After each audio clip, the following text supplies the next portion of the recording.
Welcome to the goddamn digital circus. I am your ringmaster.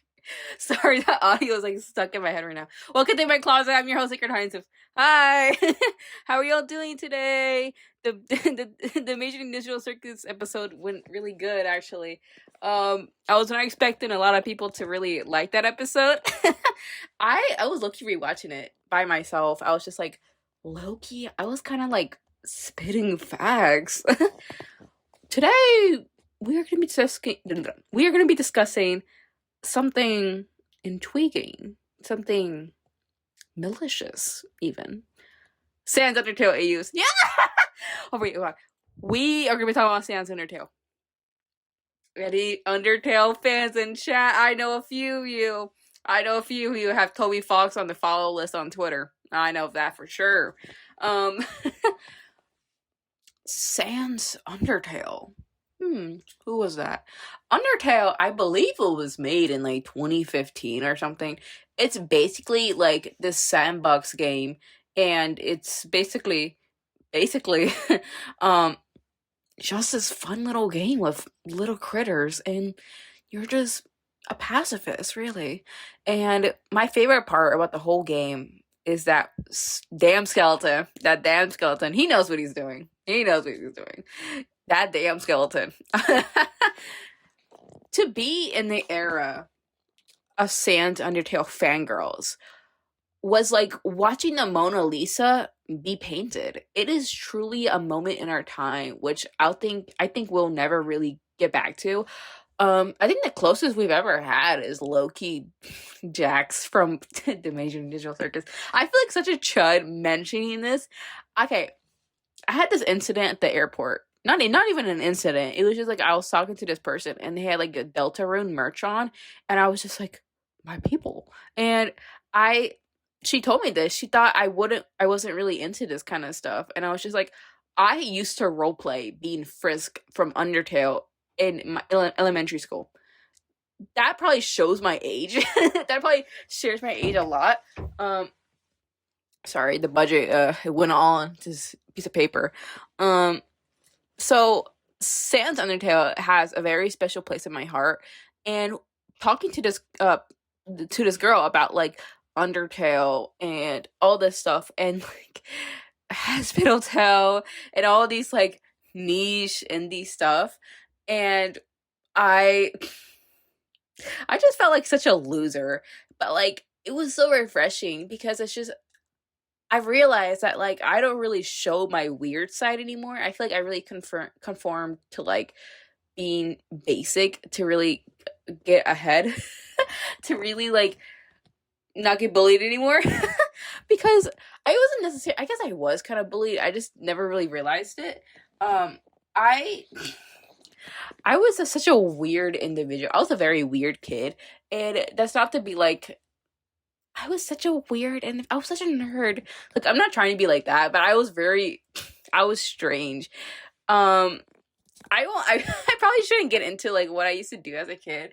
That was like kind of cringy. But like other than role playing as Frisk, me and my friend, yes, I did this with other people because I was fucking weird.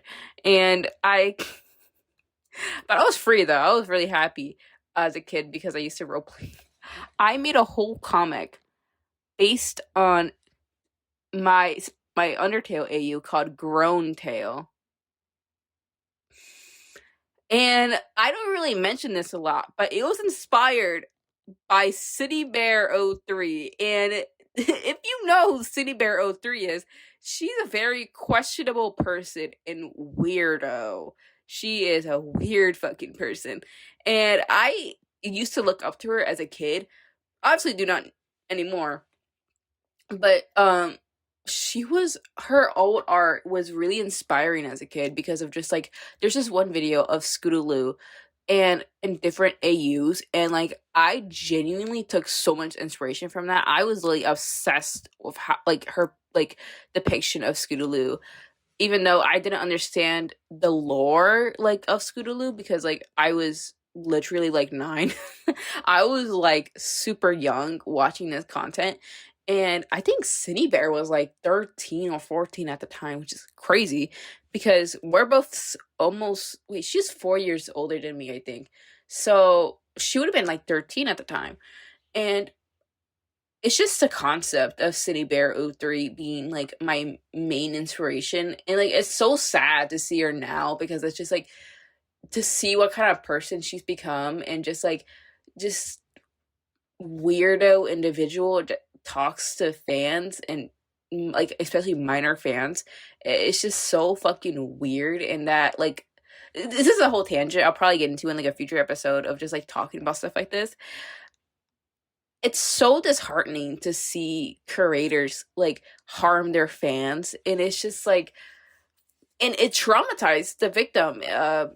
I think their name was Eno, and it was so upsetting to see that, and it was really just like it was horrible. It really was horrible, and no, I did. I it's just like I cannot support a creator that just completely like disregards their fans like emotions or boundaries, and it's just like ugh, strange and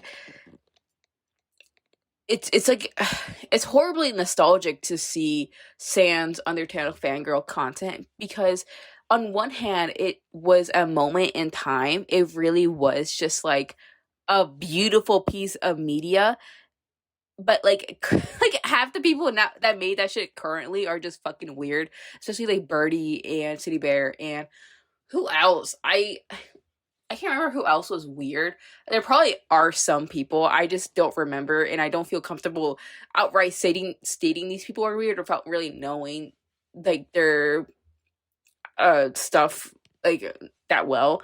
Uh, because I mentioned Birdie and City Bear with you because like I do know like I was actually fun fact. I don't think I've ever really talked about stuff like this. I was in the live stream when Birdie was getting like I think yelled at by their mom. And I was in that live stream because I've been around the internet for a long fucking time. Um and it was strange. I remember seeing the live stream be re-uploaded a few days later for because of like Birdie drama, which was such a rampant and like Spocter Tech, I believe, if you guys remember that like at all. It was like it was a moment in time. And I think Spocter got allegations as well. I don't know the full extent to them. I believe he was talking to a minor as well, which is just like, ugh.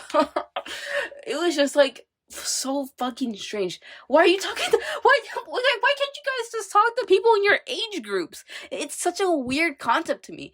It's just like I've lived that experience of just like I was a young person talking to people who were older than me. I was like maybe 11, 12, talking to people who were like 16, 17, 6, 7. And but like I don't talk to anyone that's like 12. That's such a weird concept to me. And I've discussed this with my friend. I'm just like you can't just talk to your own age groups. It's just such a difficult concept to comprehend. It's such a weird fact to me and okay, whatever. It's just like I don't know. It's just something I think about, and it's just like it's such a it leaves such a weird taste in my mouth because it's just like you can't communicate with your own age group. So you have to talk to the 12-year-old on Discord. Like, hello, and okay, tangent over. But like Spocter was weird as well, and PK Russell. I believe that there has been criticism before has been criticism is really up there. I think it was during the pilot era, which is like it makes sense because like there's not really enough to like really go off of. But like PK Russell was such a moment in fucking history, bro. You had to it's like one of those moments like you had to be there. You had to watch that Has Been Hotel criticism video. I grew up watching Pyro Cynical as well. You can probably see it in like my jokes and like my manner of speaking of just like I feel like I copied that man's humor to hell and back, and it is like it's low criminally embarrassing just like being a fan of Pyro Cynical nowadays because of like other stuff. But like what was I also gonna talk about? Oh, animation. Sans Undertale. That's some of the original stuff we're talking about. Okay. Sans freaking Undertale. I got into Undertale around 2016. I think I would have been 9 at this point. Yeah, I would have been 9. Um, I made a comic called Grown Tale. I will never show this comic to the public. It is so freaking embarrassing. Um, just it's like I made a Mary Sue Sans daughter who is called Lena, and she also had a blue bob. And you know who also has a blue bob? Freaking Loretta Dama. I never changed. I've never changed. Girls with L names. And I got reminded of the fucking birdie video of, like, you know, the one where he's doing the walk animation with the fork. I'm sorry, that's not funny. I'm sorry. And like the fucking like the one where he's like is killing all this other Sans fangirls. I think about that a lot. I think about that daily. I go back and watch that and I'm just like, he had 500,000 subscribers with that shit. It was beautiful. It was really beautiful time in history. What the fuck was I talking about? Sans Undertale AUs. I was in love with them. My favorite, I think, was Ink or Dream Sans. Fucking Dream Sans. Jorna Fan Sans. Dream Sans was the love of my life, I think. Like, who was he shipped with? He was shipped, what was it, the Reaper one? Yeah, the Reaper Sans. I think Inky, did I just... I gotta stop saying Inky, because I think that's like what the fucking Nightmare Sans used to call him, because, oh my god. I want to talk about this. Oh yeah, the NSFW, that's what I was fucking talking about. I feel like there should be more restrictions with that kind of stuff, because like I felt like it was too easy to access, especially with like Hazbin Hotel. Like there's kids who consume Hazbin Hotel. Like maybe the fandom doesn't want to like realize this, but like there are kids consuming Hazbin Hotel and the Amazing Digital Circus. Like it's kids consume a lot of like adult content that is made for adults. Okay. And I understand that like Hazbin Hotel is targeted towards adults, but like if we're gonna be honest, there's more younger teens and like kids watching like Hazbin Hotel. Like you're not seeing that like the construction worker dad sit down on the couch to pull up like the Alistair episode. Like, but like I had to get this off my chest because I've always wanted to talk about this because it's like it's such a special interest I have of talking about like old media and Tumblr and just like really weird corners of the internet, because I was there when the texts were written. When Rouge de Grey Block, she was answering the fucking asks. I was there. I was making fan art for it way back when. And like of course I didn't understand majority of the concepts she was putting out because I was literally like 9. Like I didn't really get the dynamic between Mugman and Cuphead. This is also during my fucking Cuphead phase and my Bendy the Ink Machine phase. I didn't realize until looking back on it recently when I was like thinking about doing this episode of just like how weird it really was, because this is like the dynamics they had was just like super strange. Like I don't think this is familial. It's like sometimes I look at stuff nowadays and it's just like I always think about that one AO3 tag which is like the author's barely disguised fetish. I feel like it's so easy to recognize now of just like how like you know something weird is going on, and sometimes you just have to block the creator and move on. I feel like it's just a weird situation, and it's just like it's just strange. But Blog's a great Rouge. She made a comic, I think it was called A Bendy and the Quest for the Ink Machine. the concept. And I truly was in love with this comic. You cannot tell me that this comic wasn't good. I feel like I used to be so obsessed at 9 years old. I was quite literally like the number one fan. And then I even watched the comic dub of PJ's Daycare when I was younger. And looking back on it, what the fuck was going on? I remember being so fucking confused of like what the fuck was going on, because like I remember, who was it? Who tried killing themselves in the episode? Oh my god. It wasn't Fresh. I think it was Nightmare Sans. I believe so. And I'm just like, they're kids. Kids. And like the other thing of just like Fresh trying to marry PJ, and I'm just like, and he gets like arrested for that, and I'm just like, what the fuck? We lost the fucking plot. We actually lost the plot. And I think Rouge was like involved with like other weird shit as well, and I'm just like, it's so disappointing. All these creators are just so fucking weird. And like, just talk to people your own age. Oh my, like, it's so fucking annoying. It's just like, get a job, stay away from her. Like, it pisses me off. It actually pisses me off. Because I was in a similar situation to that. Like, my friend group, this is a whole different, this person I used to talk to, like, who was 16, 17 at the time, they made me say, like, weird shit, like, weird shit when we were in a call with, like, their other friends, I believe. And I'm just like, this happened on Amino, which is, like, wow. And they just made me say, like, weird shit. And I'm just like, I think I recount it currently. I'm just like, I would never make a 12-year-old or 11-year-old just say any of that. I cannot imagine myself like saying or doing any of this, or even comprehending to do that. It's just like, I don't know what's in the minds of these people. I think it really is like a power dynamic that they want, and it's just like, it's such a weird fucking like power imbalance, and it's strange. These people are just fucking weirdos, and they should never have a platform again. Cindybear03 should never fucking have a platform again. If she even thinks about coming back, she should be ostracized and sent away because she's a fucking weirdo. That's the same thing I think with Birdie as well. I think Birdie is a fucking weirdo, and it's a similar sentiment. I just don't think they should be allowed back on the internet for their mental health as well, because they're obviously disturbed. They're very obviously disturbed, and I feel like their behavior should not be publicized, or like, because I feel like it opens the doorway for it to be like, what's the word?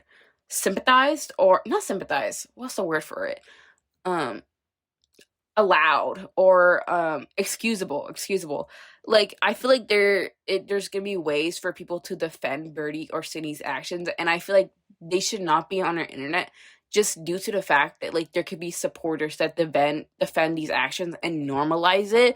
We should not be normalizing anything that Cindy Bear or Birdie does, and I find them strange. I find them like interesting. This is how I feel with like low-cal culture. I feel like we shouldn't be like platforming weirdos with locals. I think it's similar with Chris Chan. I really feel like we should just I feel like these people should just leave the internet and just never return. Because for me, I feel like they're more of a danger on the internet.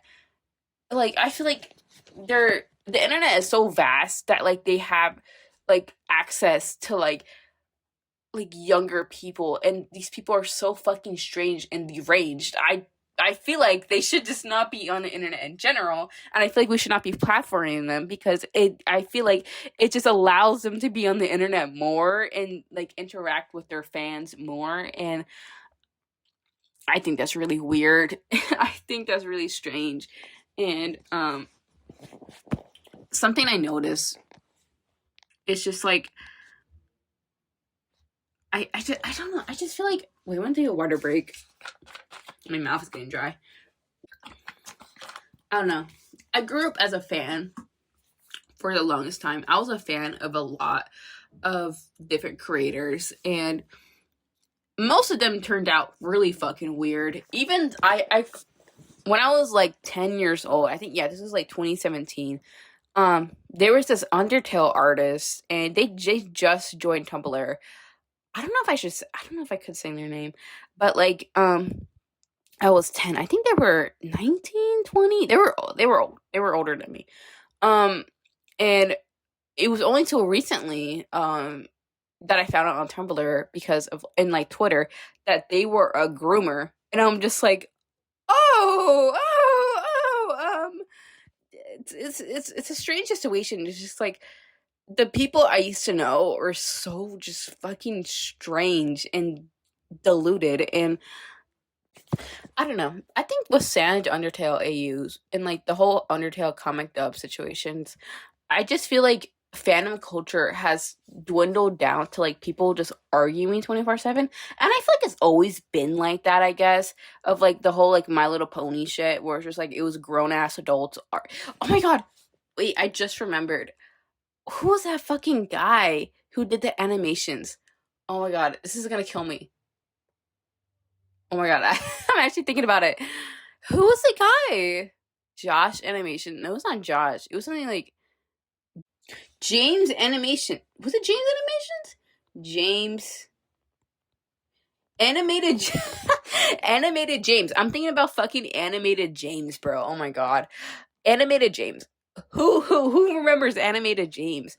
Was he involved with Undertale? I don't think he was. I don't think he was as much as he was involved with My Little Pony, which that's another topic I would love to fucking talk about. My Little Pony brony fandom, because I was a part of that as well. Any fandom that wasn't Homestuck, I was probably in it. Ed's World, um, Bending Machine, Undertale, Deltarune. I still have to finish the third chapter. I have not logged in for the fucking third chapter, bro. I do not. No, I do gaff. It's just like I just don't have time for it. Same with the Animal Crossing stuff. I'm just thinking, yeah, any fandom you could think about. I've probably dabbled in the concept. Even Harry Potter, even though I have not read a single goddamn book of Harry Potter. Um, but yeah, Sans Undertale, it holds a special place in my heart because Sans Undertale, I don't know, it's just a concept of him being Toby Fox's OC, because Papyrus and Sans were genuinely just like my favorite thing ever. And I think Undertale was really the catalyst into me making black magic, or at least like the basics of black magic. Um, oh my god, that should have been the title. There's people who ask me, why did you name it Black Magic? I dead ass just came up with the name on a random ass Sunday, the Lord's Day, and I was just like, oh my god, I would love this. I would love to it for me called Black Magic, because originally it was called The Tale of Loretta, but I thought that was basic as fuck and I hated it, and so we got what we got. And it's too late to change it now. I'm sorry. If you guys want me to change it, too late. Too late. What's written in the books is written in the books. I'm sorry. What else? What else could I yap about? Because I really could go deeper with the whole animation drama between Birdie.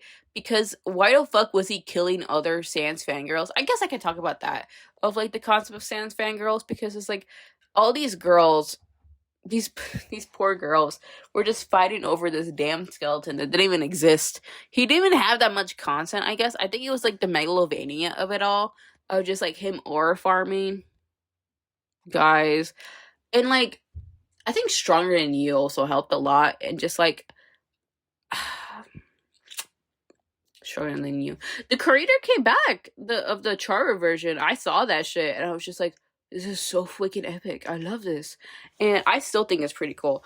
What else was I talking about? Oh yeah, Sans Undertale fangirls.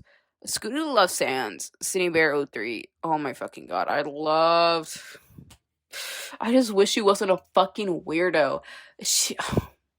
Actually, looking back on it, I was really I was really looking at the videos, her old videos, and I was just like, I used to watch this shit. Like obviously everyone's gonna have like their nostalgic feelings for their old favorite YouTubers.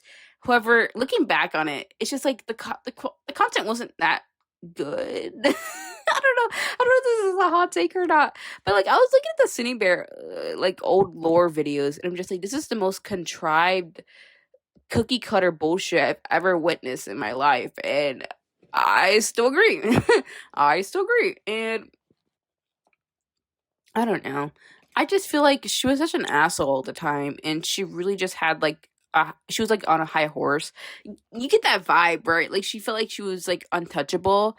Like especially in her old rant videos, it was just like she would take a contrarian stance and just like not really adhere to any criticism. I don't know. I don't know. I think that dynamic between the audience is kind of strange. Of just like I don't know. I don't know. But other than that, I feel like I've really talked about the fucking Sans Undertale of it all. Um, I used to be such a big fan though. But like my comic, rest in peace, Grown Tail, Lena and Luna. Because I was obsessed with fucking Star versus the Forces of Evil, and it was like a crossover. My paper just fell. The budget! Girl, what? And they were just like, I think I did like make a reboot designs of Lena. If you guys watch the side channel, the girl and Lena and Dawn, they were from that Undertale OC universe. So like Sacred Heights of Inception. But anyways, this episode is getting way too freaking long. So I'll see you guys next time. And yeah. And you should go watch Undertale AU comic dubs because they're low-key kind of peak. Okay, I love you guys. Bye. Wait, I forgot to talk about he won the sexy Tumblr poll and the Queen Elizabeth died. We could be living in that AU. Okay, bye.